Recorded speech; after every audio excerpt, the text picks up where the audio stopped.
Welcome to Jay Nolan Community Services podcast, In the Same Boat, where we explore stories of incredible resilience, of blasting through barriers, of redefining what's normal. We're going to talk about stories in the neurodiverse community, people who are out in front, trailblazing, and people who are behind the scenes, supporting new things to happen. But all of this is going to be about how we live as community. These are going to be exciting stories, they're going to be emotional stories, and they're going to be fun stories. And we want you to be a part of every single one of them. So make sure that you hit our like button and our subscribe button on all our social media channels, as well as visiting jnolan.org, and share these videos with your friends and family and the people you love who need to hear these stories. So I look forward to having you join us for each and every episode. The next one's coming. Welcome to In the Same Boat. This is Jay Nolan's very own podcast, and this is our inaugural episode, and I am excited to have as my very first guest Wesley Witherspoon, who is a political advocate, grassroots organizer for folks all across the country with developmental disabilities, as well as a trainer and spokesperson. Wesley, super excited to have you here. What have you been up to? I currently work for University of Excellent Developmental Disabilities, for USC, and I do trainings on particular topics for people with developmental disabilities. I'm currently on the Disability Rights of California board, and I go to meetings every 3 months. And just do a lot of different things for the developmental disability community. You talked about being a trainer, and I know that you've done some really awesome trainings here for Jay Nolan, and you're developing another training on social boundaries for folks with neurodiversity, right? Yes. Tell me a little bit about that. Social boundaries is very important, because if you don't have social boundaries, it could be a professional, romantic, friendship. If you don't set the boundaries beforehand, it could cause problems later on. So that's the reason why we stress social boundaries, so what make people feel comfortable, because that's part of speaking up for yourself. Was there ever a point in time where you were like, whoa, nobody taught me about this social rule? And you sort of had that experience, you're like, man, I wish somebody had taught me that. Has that ever happened to you? Yes, it has. I went to a golf tournament that was at an exclusive country club, and working with the upper crust, there's like certain etiquette rules, and I wasn't very familiar with the etiquette rules. So how I felt very uncomfortable. I felt out of place. Right. And what I wish if someone taught me etiquette and how to deal with upper class sticks. When you talk about, or use the term social boundaries, what does that mean sort of in everyday life, sort of like in plain language for people who are watching us and they're going, well, what do you mean by social boundaries? The easy way to think of social boundaries is it's like a line. So I'm standing back right here. Some people want boundaries like this, and some people want boundaries like that. And just expressing what makes you feel comfortable and uncomfortable. Some people like hugs, some people like handshakes, but some people don't like that. And it's different for everybody, because everybody have what makes you feel comfortable. It's depending on what the person needs and wants. Okay, right. And so as part of your training, teaching people how to determine what they're comfortable with, their needs and wants are? Yes. Okay. And then also on like how to determine what somebody else's is? Yes, that's very important, because if you don't know about social boundaries, it can hurt your romantic relationship, friendships, professional relationships, or any interaction with people. So you gotta let people know ahead of time what's important. For example, I had a friend that called me at 3 o'clock in the morning, and unless it's a serious emergency, please don't do it. Right. Good, great example. It's like, yeah, I was bored. I wanted to talk. I'm like, I was asleep. So you've gone to the effort, and it's a lot of work to prepare a training. Why is this so important to you? It's very important, because if you violate social boundaries, it can make someone's life not good. It can make a person feel upset and make it feel depressed, angry. And the important thing to know is about you have rights, but you also have responsibilities as well. And if you're not responsible, you could lose your rights. Well said. I do think in our culture today, I mean, whether someone has a neurodiversity or they don't, this idea of the balance of rights and responsibilities I don't think we're teaching enough. I don't think we're showing people as they're growing up the importance of with your rights comes responsibility. Yes, we all make mistakes. We just learn from our mistakes and try to do it again. And with social boundaries, some people are very comfortable with certain things, some people are not comfortable with things. And express what make it comfortable and tell people beforehand what type of thing you want, whether if it's a friendship or romance, professional relationship or whatever, roommate or whatever. Just tell people what you want.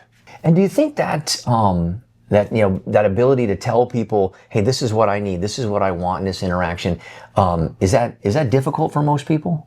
For some, it might be uncomfortable. For some, very comfortable. It all depends on the person. And the services for people with developmental disabilities individualized, so it all depends on the individual.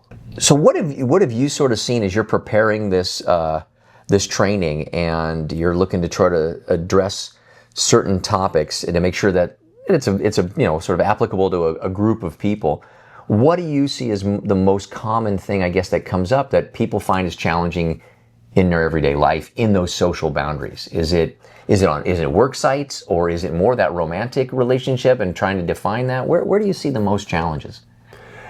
I see the most challenges in the workplace because some people with disabilities, they might pursue like a work relationship. Sometimes it might be with the staff. It might end up that they can have a romantic relationship, and just got to tell people it's not okay. Like, for example, I know one participant touched a woman in a private area, and you're not supposed to do that. Right. Like I said, rights and responsibilities.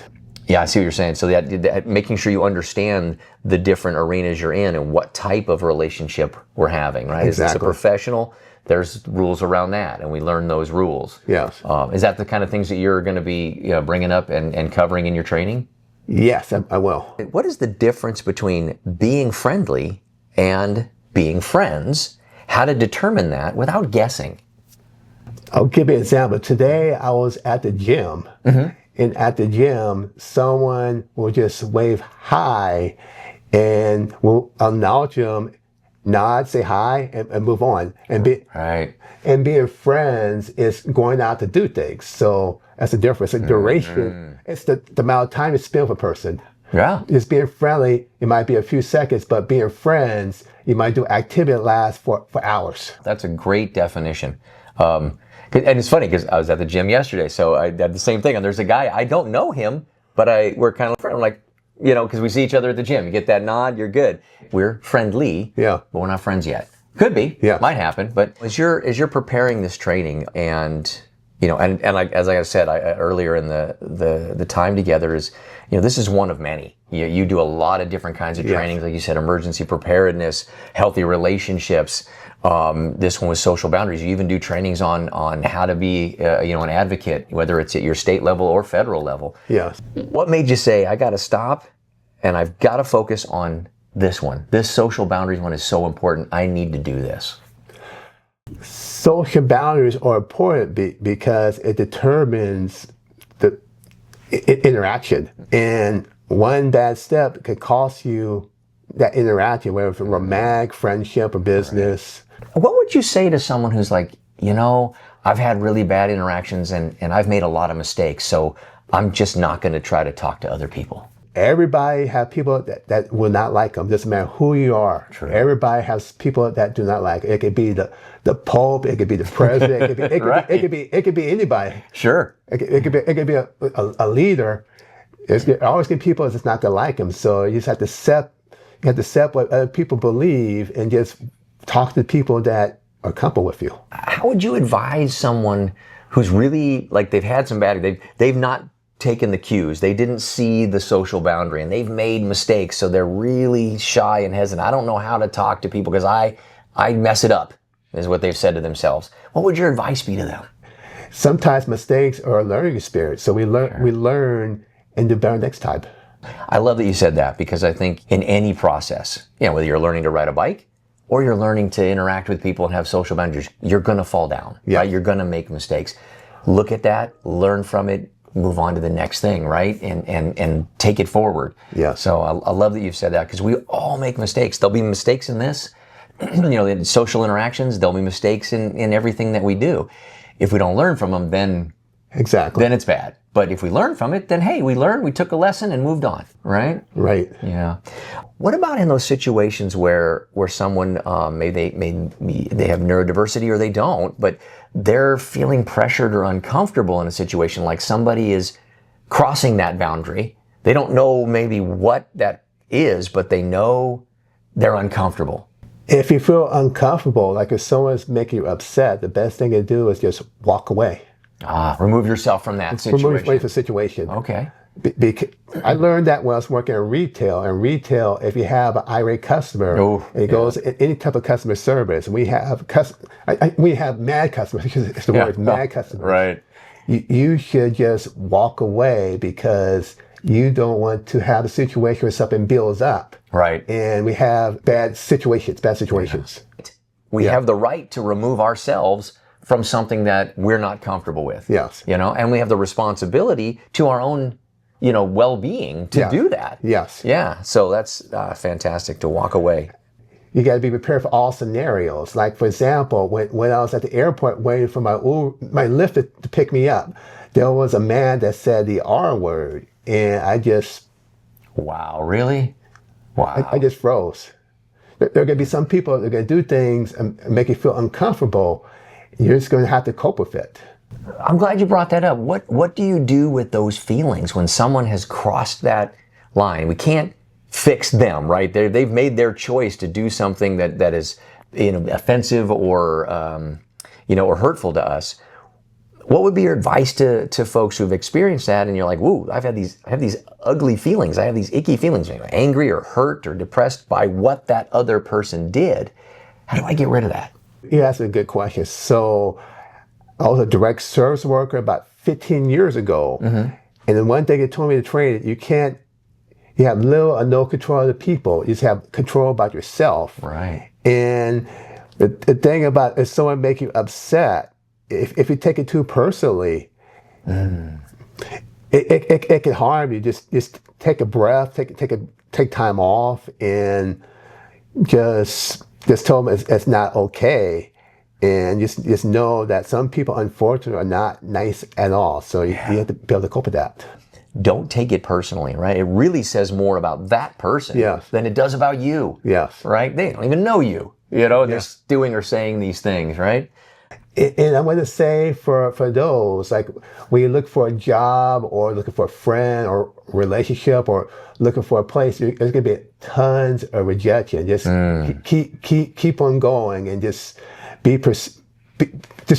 the best you can. Right. There's something for everybody out there. Just you got to keep on working at it, and don't get discouraged. You have this powerful optimism. Mm-hmm. Right? You see possibilities always. You see past the challenges. And like you said, I'm not going to let you, whatever problem that person has, whatever ickiness they have, I'm not going to let you change my direction. I've got things to do. I've got places to go. And I've got such a bright perspective on life and on the world. From that thing, if you're talking to somebody who's just really down about these experiences, how would you sort of give them that brightness? What would you say to those folks? I would say just look at yourself and what good things that you have to bring to people, because everybody's different. And when I went to college, critical thinking, there's a lot of different type of intelligence. So it's not just book smarts or other type of intelligence, but it's other type of intelligence. And just look at you and just know people are very, very different. Mm-hmm. In the state of California, it's over 39 million people. So one person I might see on the street today, I may never see again. So everybody have a different perspective. Some people might love me a lot, and some people can't stand my sight. So unfortunately, we live in a society where some people aren't too nice, and you just gotta know about your rights or boundaries. I love that you're able to separate those things and say, this is worth my time. Yeah. Right? This person who's engaged with me, who respects my boundaries, and so I'm gonna put my time and effort there. This person doesn't, so they don't get my time. And I'm not going to give it more thought, because that's for them to deal with, whatever their reason is. Yes. And I think that's powerful for people, right? Mm-hmm. To be able to set those boundaries. One question though, and people may be thinking about this, well, I'm worried that if I'm setting boundaries, will I push people away by setting healthy boundaries? What would you say to that? I say everybody's different. So some people might like you have boundaries. Some people may not like it. Mm-hmm. It's like going to a store. Sometimes, like for example, some people like salmon. Some people don't like salmon. So it's just people's choices. Sometimes people's choices, preferences, and likes and dislikes are totally different from yours. So they gotta respect you. It's better for them to respect you at that point than get into a further relationship with them and have problems. It's better to have them straightforward now than have problems later. Wow. That, again, another powerful insight.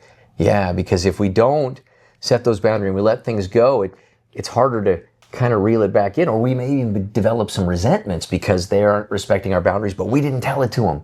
Yes. Yeah. And they should. You would want to be in a relationship, right, with someone that respects you. Yes. Yeah. Like I had situations on jobs and relationships where I had to walk away because it wasn't making me happy. And that's part of being a self-advocate. Self-advocate, sometimes you try to work things out. If things don't work out, you have the right to leave a job or I left an apartment, I left a relationship, I left a job. I left a fast food restaurant because it's taking too long for the food. So it's your choice. Been there. Yes, I have had that happen too. Yeah. There's nothing worse than cold fast food because it took so long. Yeah. So as we're kind of sort of wrapping this up and sort of coming to a conclusion and telling people, hey, stay tuned for this great training. But I'm motivated to ask you a question. What is one sort of skill or issue around boundaries that you wish people were taught earlier in life? Yes, respect people's personal space. Personal space, yeah. Okay, yeah. Some people like you stand up like this, and some people want you like this. Right. Yeah. And different cultures have different personal space and get misunderstood. There's 8 billion people in the world. I met people from Europe. I met people from Africa, Asia. We all have different cultures, but we have the same philosophy. We all want to be respected and have rights and responsibilities and treat each other with respect. Yeah, that's the funniest thing when we think about, like if you're looking at the news and you're looking at all this stuff going on, and really this is more, governments having arguments, right? Yes. It's not the people, right? Yes. When you, like you said, when you're interacting with people, it doesn't matter where they're from, it doesn't matter what their background, it doesn't matter if they've got neurodiversity or if they're neurotypical or whatever labels are about, on that. People just really want to live a healthy life, a happy life, have, respect, and have relationships. Yes. No matter where they're from. Now, how we might navigate and go about those, the languages we use, all those things may differ, but at the core, we just want to be in relationship with other people. We're made to be in relationship. Exactly. Yeah. We are. So let me ask you this thing. Last sort of kind of question to think about is, what is one myth about boundaries that you wish we could just get rid of it? Let's get rid of that myth. It's not true. Stop telling people that. That boundaries don't matter. And that's a myth. Yes, it is. Wow. Nobody is more powerful than another person. Yeah. I've been in a lot of different areas. I've been in different socioeconomic areas where I dealt with people really well off. I dealt with people that hardly have anything. So it's universal. Yeah. I love that. That's a myth that boundaries aren't important. No, they're very important. So much so that you have created a training to help folks that are neurodiverse to really navigate that environment, to be able to live their best life, right? Yes. I want to tell the people with disabilities, you are somebody. You are worthy. Yes, you are. That is powerful words. And coming from somebody that I respect a lot and who has spoken in front of elected officials, corporate leaders, just a variety of influential people, you have stood and spoken into their world and influenced a lot of people. Wesley, I'm so grateful for you being our first guest and for sharing about this. If people want to hear more about this training, they'll reach out to Jay Nolan. Because we'll be partnering up with you, and when the time comes to put that training on, we're gonna be there and partner with you. Yes, I want to say for the people with disabilities that you do matter. your thoughts and your feelings and what you give to the world matters. And to the staff and the support you, that matter, and also the family members and the people in the community, we all matter. Everybody has a gift to the world. Amen to that. Amen to that. One of the things that we are very adamant about here at Jay Nolan, and that's why you and I just so click on so many things, is that we don't believe that community is whole and healthy until everybody has the chance to contribute, because everybody, like you said, has a gift. They have something they uniquely bring that nobody else can. Yeah. Right? Well, thanks so much for being here. And folks, thanks so much for tuning in. And remember, we're all in the same boat.